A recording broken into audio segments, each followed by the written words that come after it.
Hello viewers, అందరికీ నమస్కారం. రేపే శుక్రవారం, అలానే రేపు రథసప్తమి కూడా చాలా మంచి పవిత్రమైనటువంటి రోజు. రథసప్తమి అంటే సూర్య భగవానునికి చాలా ఇష్టం. ఈ సృష్టిలో ఇంత వెలుగు, ఇంత కాంతి, ఇంత అద్భుతంగా ఉన్నాము అంటే ఖచ్చితంగా దానికి కారణమైన వారు ఎవరు అంటే రవి, అంటే సూర్య భగవానుడు. సూర్య భగవానుని యొక్క వెలుగు అనేది ఈ సృష్టి మొత్తం కూడా వ్యాపించి ఒక అందమైనటువంటి ఒక వెలుగులో మనమంతా బ్రతుకుతూ ఉన్నాము. అయితే అలాంటి సూర్య భగవానుడు రేపు ఉత్తరాయణం పూర్తి చేసుకుని దక్షిణాయనం వైపు 7 బంగారు గుర్రాలపై ప్రయాణం అవుతూ ఉంటాడు. కాబట్టి రేపు చాలా పవిత్రమైనటువంటి రోజు. ఈ రోజునే రథసప్తమి అంటారు. ఈ రథసప్తమి అనేది శుక్రవారంతో కలిసి వస్తుంది. ఇక మరి మంచి రోజు రేపు. రేపు శుక్రవారం రథసప్తమి రోజున ఎవరైతే దీపంలో ఇది ఒక్కటి వేసి వెలిగిస్తారో ఖచ్చితంగా వారి యొక్క దరిద్రం అనేది ఒక గంటలో తొలగిపోతుంది. వారికి దశ అదృష్టం అనేది పడుతుంది. వారికి ఉన్న దరిద్రం తొలగిపోగానే వెంటనే లక్ష్మీదేవి వారిని అనుగ్రహించి ధనవంతులుగా మారుస్తుంది. అలానే రేపు సూర్య భగవానుని యొక్క ఆశీస్సులు పొందడానికి ఎంతో మంచి రోజు. సూర్య భగవానుని యొక్క ఆశీస్సులు ఎవరైతే పొందుతారో స్వామి వారి యొక్క దివ్యమైనటువంటి ఆశీర్వాదాలు పొందిన వారికి ఎప్పటికీ కూడా ఆరోగ్య సమస్యలు, ఐశ్వర్య సమస్యలు రావు. అంతేకాదు వారి యొక్క అందం కూడా చాలా బాగుంటుంది. సూర్య భగవానుడికి ఉన్నటువంటి తేజస్సు కూడా మనకి కూడా వచ్చి తీరుతుంది. ఇక ఏ పనిలోనైనా ఆటంకాలు తొలగిపోతాయి. ఎవరైనా సరే ఉద్యోగం కోసం ఎదురు చూస్తున్న వారైనా సరే, లేదా విద్యారంగంలో ముందు ఉండాలి అనుకునే వారైనా సరే, వ్యాపార రంగంలో నష్టాలు లేకుండా అధిక లాభాలతో జీవించాలి అనుకునే వారైనా సరే, రేపు ఖచ్చితంగా రథసప్తమి రోజున దీపంలో ఇది ఒక్కటి వేసి వెలిగించండి. అలానే ఈ చిన్న చిన్న నియమాలు పాటించి రేపు సూర్య భగవానుణ్ణి ఈ విధంగా పూజించండి. ఇలా పూజించడం వల్ల మీ యొక్క సంపద, ఐశ్వర్యం అనేది పెరుగుతూ వస్తుంది. అయితే దీపంలో ఏది వేయాలో ఇప్పుడు తెలుసుకుందాం. ముందుగా సూర్యోదయానికంటే ముందే నిద్ర లేవాలి. సూర్యోదయానికంటే ముందే నిద్ర లేచిన వారికి రేపు ఖచ్చితంగా సూర్య భగవానుని యొక్క ఆశీస్సులు కలుగుతాయి. ఆ తర్వాత ఇల్లు, వాకిలి అన్నీ కూడా శుభ్రం చేసుకోవాలి. గడపని కూడా శుభ్రం చేయాలి. గడప లక్ష్మీదేవి స్వరూపం. తమ కుటుంబం, తమ పిల్లలు, ఇల్లు బాగుండాలి. ఇంటికి ఎలాంటి నరదృష్టి, చెడు పీడ వంటివి తగలకుండా ఉండాలి అంటే గుమ్మాన్ని, ఆ తర్వాత గడపను అలంకరించాలి. లక్ష్మీదేవి అనుగ్రహం కావాలి అంటే ముందుగా గడపను పూజించాలి. ఇలా పూజించడం వల్ల ఇంట్లో అన్నీ కూడా శుభాలు జరుగుతాయి. చెడు శక్తులు అన్నీ తొలగిపోతాయి.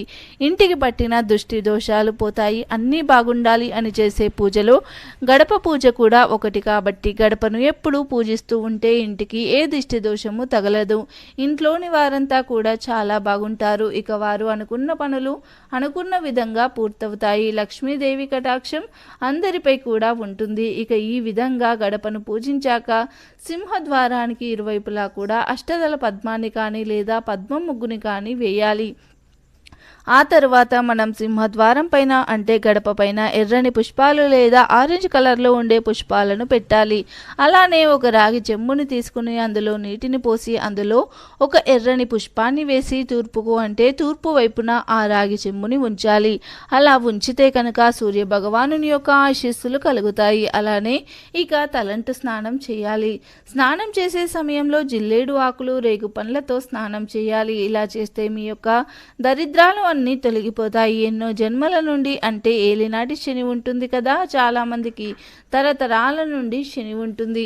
శని దోషాలతో బాధపడుతూ ఉంటారు కదా, అలాంటి దోషాలన్నీ తొలగిపోతాయి. ఇక కటిక దరిద్రులైనా సరే కోటీశ్వరుడిగా మారిపోతారు. ఇంతటి శనీశ్వరుని దుష్ప్రభావాలు ఉన్నా అన్నీ తొలగిపోతాయి. గ్రహాల యొక్క చెడు ప్రభావాలు ఉన్నా, గ్రహాలు అనుకూలించక మనం అష్ట కష్టాలు పడుతూ ఉన్నా సరే అవన్నీ తొలగిపోతాయి. గ్రహాల అనుకూలత పెరుగుతుంది. ఇక అదేవిధంగా ఆదిత్యాయ నమః అనుకుంటూ స్నానం చేయాలి. ఆ తర్వాత ఖచ్చితంగా రేపు ఎరుపు లేదా ఆరెంజ్ రంగు దుస్తులను ధరించాలి. ఆ తర్వాత పూజా గదిని శుభ్రం చేసి పూజా గదిలో ఉన్న దేవుళ్ళ పటాలను శుభ్రం చేసి పూజా గదిలో దీపాలను వెలిగించాలి. ఆ తర్వాత పూజా గదిలో దీపాన్ని రాగి ఆకుపైన కానీ జిల్లేడు ఆకుపైన కానీ దీపాన్ని వెలిగించాలి. ఈ 3 ఆకుల్లో ఏ ఆకులోనైనా సరే వెలిగించినా మంచి ఫలితాలు కలుగుతాయి. ఆ తర్వాత దీపంలో విప్ప నూనె కానీ, ఆవు నెయ్యి కానీ, నువ్వుల నూనె కానీ పోసి దీపారాధన చేయండి. ఇవేమీ మీకు అందుబాటులో లేకపోతే నిత్య దీపారాధనకి ఏ నూనెనైతే వాడుతారో ఆ నూనెను మీరు దీపపు కుందులో మట్టి ప్రమిదల్లో వేసి వాడుకోవచ్చు. దీపం వెలిగించాక చిటికెడు పచ్చకర్పూరాన్ని దీపంలో వేయండి. ఇలా వేసేయడం వల్ల మీ చుట్టూ ఉండే గాలి కూడా చాలా పరిశుభ్రం అవుతుంది. గాలిలో ఉండే నెగటివ్ ఎనర్జీ, చెడు శక్తులు తొలగిపోతాయి. ఆ గాలి శుద్ధి అవుతుంది. పచ్చకర్పూరం ఆధ్యాత్మిక పరంగా, ఆరోగ్యపరంగా చాలా మేలును చేస్తుంది. అయితే దీపాలలో చాలా రకాల దీపాలు ఉంటాయి. ఒక్కొక్క దీపానికి ఒక్కొక్క రకమైనటువంటి ఫలితము ఉంటుంది. ఇలానే మనం దీపంని వెలిగించడానికి వాడే నూనెలు కూడా చాలా రకాలుగా ఉంటాయి. ఒక్కొక్క రకమైనటువంటి నూనెలో ఒక్కొక్క రకమైనటువంటి సమస్యను తొలగిస్తుంది. దీపంలో మనం నువ్వుల నూనెను పోస్తే కనుక ఖచ్చితంగా శని బాధలు తొలగిపోతాయి.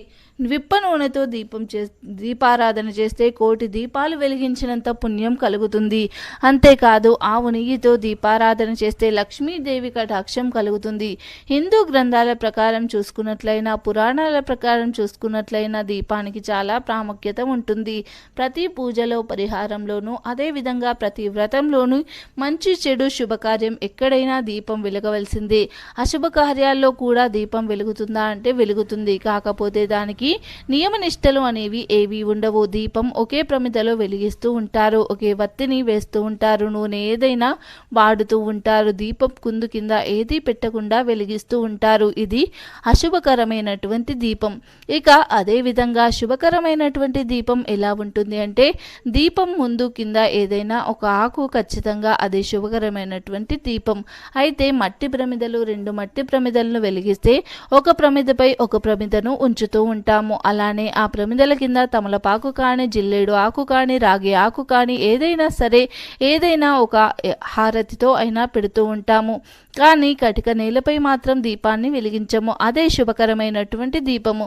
అలానే ఎప్పుడూ కూడా శుభకరమైనటువంటి దీపంలో 2 వత్తులు వేసి వెలిగించాలి. అలానే ఏకహారతితో కానీ, అగరవత్తితో కానీ వెలిగిస్తే దీపానికి ఇంకా చాలా శక్తులు వస్తాయి.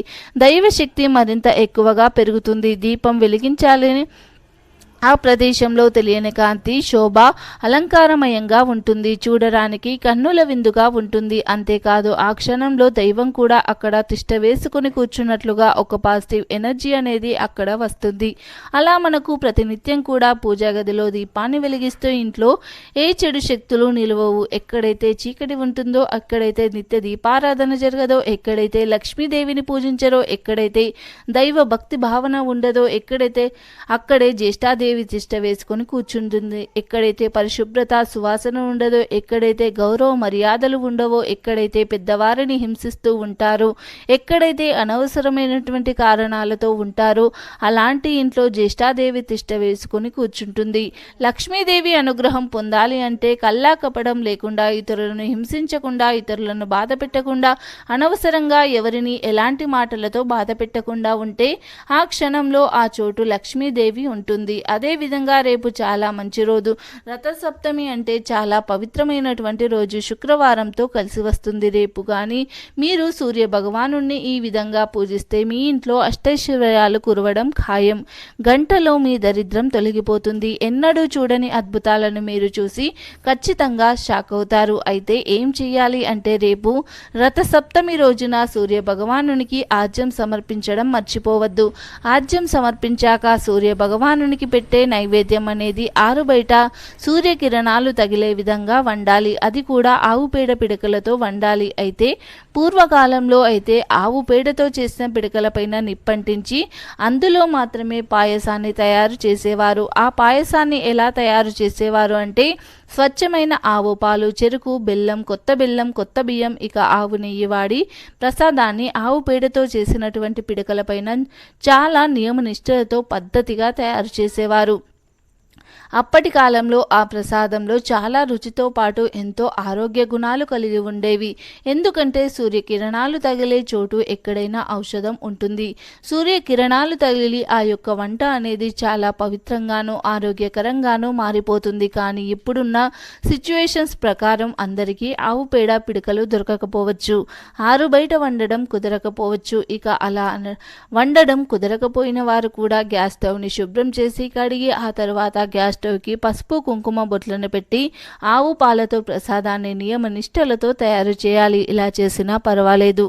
ఆ తర్వాత ఆ ప్రసాదాన్ని మాత్రం నైవేద్యంగా ఖచ్చితంగా చిక్కుడు ఆకులలో మాత్రమే పెట్టాలి. ఎందుకంటే సూర్య భగవానునికి చిక్కుడు ఆకులు అన్నా చిక్కుడు కాయలు అన్నా చాలా ఇష్టం. ఇక పూర్వకాలంలో అయితే వెండి ప్లేట్లో చిక్కుడు ఆకులను పరిచి ఆ చిక్కుడు ఆకులపై నైవేద్యాన్ని పెట్టేవారు. ఇక ఇప్పటిలో మాత్రం చిక్కుడు ఆకులు కూడా దొరకని వారు చాలామంది ఉన్నారు. అలా చిక్కుడు ఆకులు దొరకని వారు ఇంకా తప్పదు అనుకున్నప్పుడు ఏం చేస్తాం, నైవేద్యాన్ని ఎప్పుడు ఎలా పెడతామో అదే విధంగా పెట్టవచ్చు. కాకపోతే పూజ అనేది తూర్పు దిక్కున ఆరు బయట మాత్రమే చేయాలి.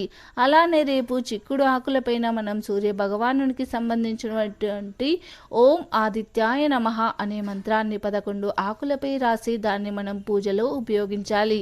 అదేవిధంగా చిక్కుడు కాయలతో రథాన్ని తయారు చేసి ఆ రథాన్ని కూడా సూర్య భగవానునికి సమర్పించాలి. ఇలా చేస్తే మీ యొక్క సంపద అంతకంత పెరుగుతూ వస్తుంది. మీ యొక్క దరిద్రం అనేది ఖచ్చితంగా తొలగిపోతుంది. మీ ఇంట్లో సిరుల వర్షం కురుస్తుంది. ఆరోగ్య సమస్యలు అనేవి రావు. ఈ ప్రసాదాన్ని తయారు చేసే సమయంలో చిక్కుడు పాదు కింద కానీ లేదా చెరుకు గడల కింద కానీ తయారు చేసేవారు. పూర్వకాలంలో ఇలా చేస్తే వారి యొక్క ఐశ్వర్యం తరగదు అని పెద్దలు చెబుతూ ఉన్నారు. అయితే రేపు రథ సప్తమి రోజు దీపంలో ఏది వేసి వెలిగించాలో తెలుసుకున్నాం కదా. వీడియో నచ్చితే లైక్ చేయడం అస్సలు మర్చిపోకండి. అలాగే మన ఛానల్ని ఫస్ట్ టైం కనుక చూస్తే తప్పకుండా సబ్స్క్రైబ్ చేసి గంట సింబల్ని యాక్టివేట్ చేసుకోండి. మేము పెట్టే వీడియోస్ మీకు నోటిఫికేషన్గా వస్తాయి. వీడియో నచ్చితే కామెంట్ బాక్స్లో ఓం ఆదిత్యాయ నమః అని తప్పకుండా కామెంట్ చేయండి. ఇలాంటి మరిన్ని వీడియోస్ కోసం పక్కనే ఉన్న గంట సింబల్ని తప్పకుండా ప్రెస్ చేయండి. Thanks for the watching.